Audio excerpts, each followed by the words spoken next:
महात्म्य 14वां अध्याय। नारद जी बोले, हे राजन, तब इनको इस प्रकार धर्मपूर्वक राज्य करते देखकर देवता क्षुब्ध हो गए। उन्होंने देवादिदेव भगवान शंकर का मन में स्मरण करना आरंभ कर दिया। कितने ही प्रकार से स्तुति की। तब भक्तों की कामना पूर्ण करने वाले भगवान शंकर ने नारद जी को बुलाकर देव कार्य करने की इच्छा से उनको देवपुरी भेजा। शंकर भगवान नारद भगवान शंकर की आज्ञा से देवपुरी में गए। इंद्र आदि सभी देवता व्याकुल होकर शीघ्रता से उठकर श्री नारद जी की स्तुति करने लगे। उत्कंठा भरी दृष्टि से सबने नारद जी को देखा। अपने सभी दुखों को कहकर उन्होंने नाश करने की प्रार्थना की।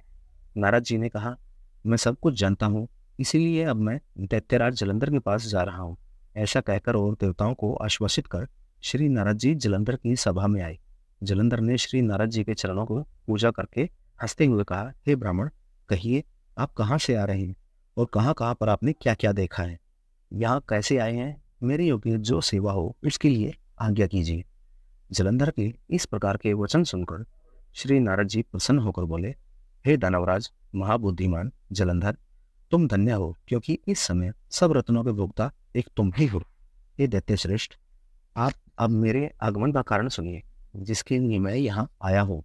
हे दैत्यराज, मैं स्वेच्छा से कैलाश पर्वत गया था, जहाँ 10 योजनों में कल्प वृक्ष का वन है। वहां पर मैंने सैकड़ों कामधेनुओं को विचरते हुए देखा तथा यह देखा कि वह वन चिंतामणि से प्रकाशित परम दिव्य अद्भुत तथा सब श्रवणमय है। मैंने वहां पार्वती के साथ शिव शंकर को भी देखा। तो सर्वांग सुंदर गौरव वर्ण त्रिनेत्र और मस्तक पर चंद्रमा धारण किए हुए शिव शंकर को देखा।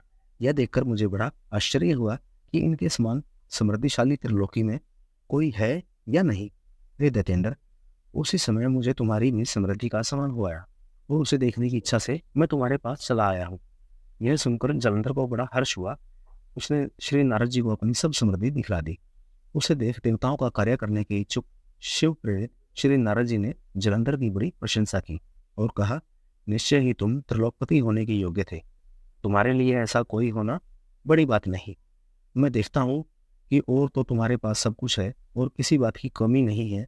ऐरावत तुम्हारे पास है, उच्च श्रवा घोड़ा तुम्हारे पास है, कल्प वृक्ष और कुबेर की निधि तुम्हारे घर है, मणियों तथा रत्नों के ढेर भी तुम्हारे घर है, ब्रह्म जी का हंस युक्त विमान भी तुम्हारे पास है, और गोलोक पाताल तथा पृथ्वी पर जितने भी रत्न आदि हैं वह सब तुम्हारे ही तो है।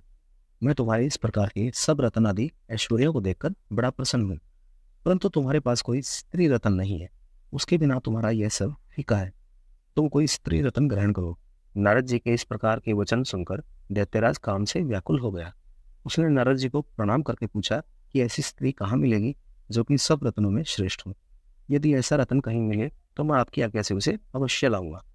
नारद जी ने कहा, ऐसा रत्न तो कैलाश पर्वत पर योगी शंकर के पास ही है।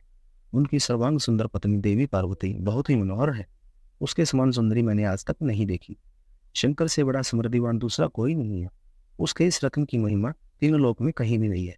तभी तो परम निवृत्त आत्माराम शंकर ही है, उनके वश में हो गए हैं। देवर्षि नारद उस दैत्य से ऐसा कहकर कार्य करने की इच्छा से आकाश मार्ग को चले गए।